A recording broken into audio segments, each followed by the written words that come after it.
Hey guys, welcome back to my YouTube channel. If you're new to this channel, my name is Dorcas. We can definitely be friends. Please subscribe and give this video a huge thumbs up if you like what you hear. So in this video today, I'm going to be talking about the different ways or the different documents you need to get admission into the university here in the UK. Now these are the ways I used, or these are the documents that were required of me to get admission into the university I am currently at in the UK. But this video is tailored specifically for those of you who want to relocate with your dependents.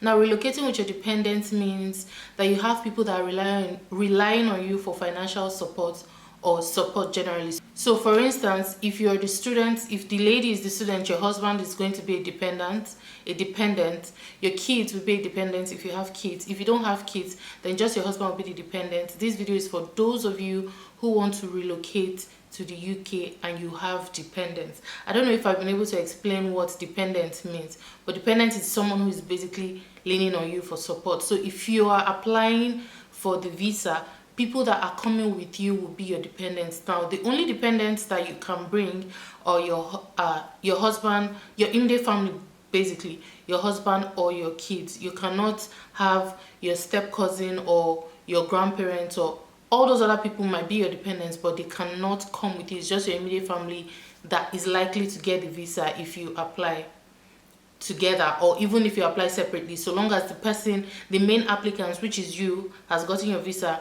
they are most likely going to get their visas. So this video is for people with dependents. But this video, as the title suggests, is how to get admission. Different steps in the sense that there are different documentations that you need and different processes that you have to go through. Some schools are slightly different from others, but most schools require similar documents to get admission. If you've seen my previous videos, I did a video where I listed some of the cheapest universities in the UK. If you want to take a look at that, you can check that out so that you can, see the choices you have and then go from there.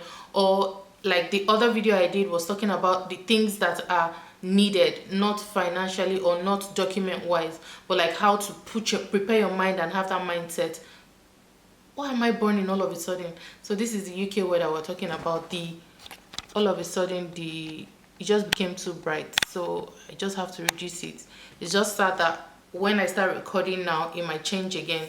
But please guys, just bear with me. I'm going to get to the point. So let me just go straight into the video and list the documents you need to apply for admission as a married person. So I'm going to just keep looking down because I have a list of some of the things, some of the documents that were required. Most schools require similar documents, but these are documents you need to, if you want to get admission into a school, first of all, try to have them readily available so that the process can be seamless. You don't want a situation where you're applying for admission and you've not gotten some of these documents. It might delay your process and you won't be able to probably make a particular session if that's the session you're looking to attend. The first document you need that you should try to get is your transcripts, because in some schools getting transcripts take longer than other schools, especially if you're a Nigerian and you know that ASU is doing their thing where they are delaying and going on strikes and different things. First thing you need to get is your transcript. Have it readily available so you can use your transcript to get admission. Another document you need is your you need reference letters. 2 reference letters. If you can get an academic reference letter either from your lecturer or somebody that you've worked with, or an academia, somebody that is in the academic field, like a PhD holder or something. If you can get a reference letter from that person, and also get a work reference, that's if you're currently working. If you're not working, try and get a reference letter from someone you used to work with before. Another thing you also need is a personal statement. Personal statement usually includes you talking about yourself, what you've been up to, the jobs you've done, where you're currently working.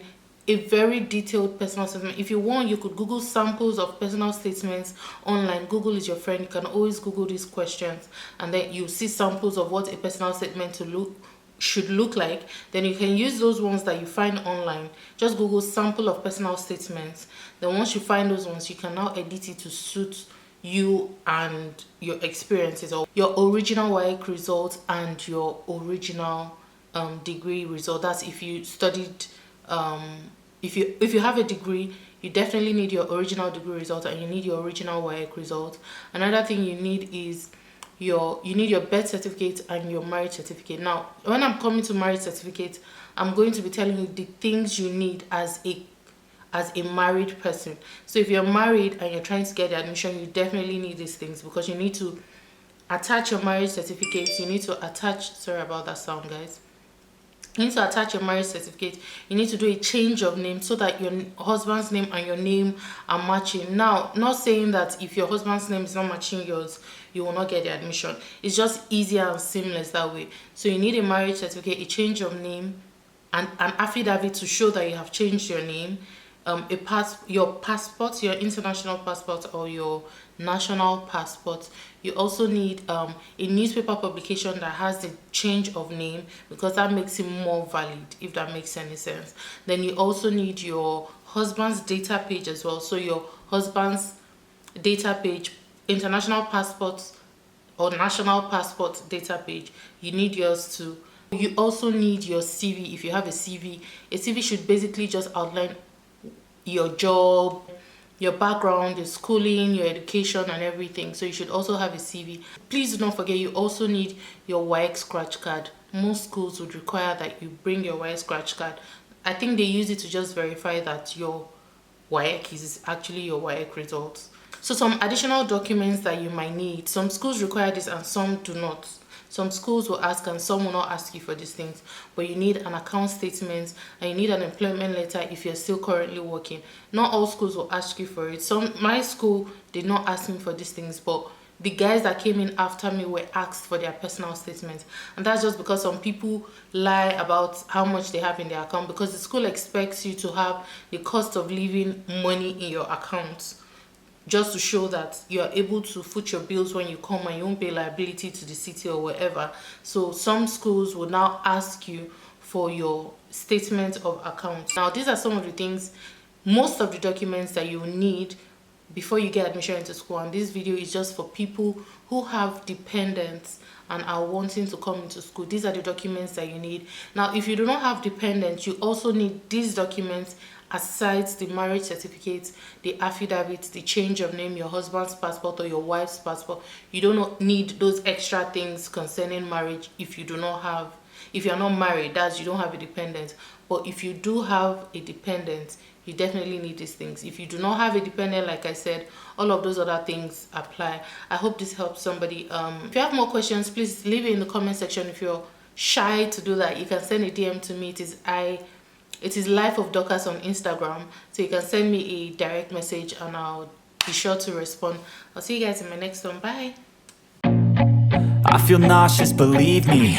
Never had a lot of shit come easy. Had to work hard, struggle just to be me. Had to rise up just so they could see me. Did what I had to do just to feed me, and what was left over I put towards my dreaming. But the only thing in life that has meaning are the things you gotta work for, believe me. Take into your hands a plan, your own hands can land your own brand. And damn, I feel like no one takes accountability. They want the credibility, convincingly unwilling to put in the hours it takes to get some power. Don't be f***ing sour, take a cold shower. Scream until you're louder, work until you're prouder. And f*** all the doubters, they're just your downers. I swear to God they all let me down. I always fought just to wear the crown. I'm off